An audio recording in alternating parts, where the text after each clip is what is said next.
Pasca pencabutan izin operasi PT TMS seluas 42.000 hektar di Pulau Sangihe oleh Kementerian ESDM Republik Indonesia, kini Pulau Sangihe kembali dikeruk oleh aktivitas penambangan ilegal.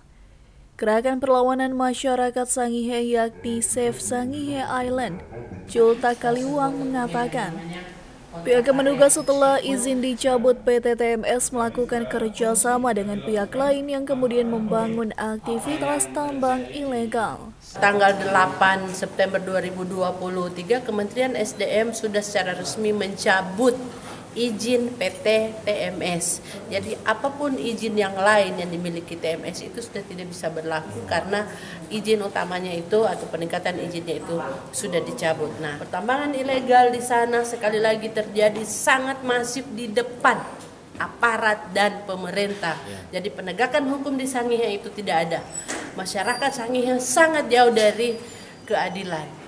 Hal senada juga disampaikan oleh Alfred Pontolondo dari Save Sangihe Island yang mengaku saat ini aktivitas penambangan ilegal di lokasi Mahamu sudah berdampak pada kerusakan lingkungan. Saat ini mereka sudah mengambil lebih dari sini dan sudah tidak ada hijau-hijau ini. Ini juga sudah selesai. Sana ini sudah selesai. Jadi ini dulunya adalah bukit yang ketinggiannya saya perkirakan mungkin sekitar 50 sampai 50-an dari permukaan, 50-an sampai 70 meter di atas permukaan air laut. Itu jarak dari permukaan air laut sampai dengan kawasan ini sudah tidak sampai 10 meter.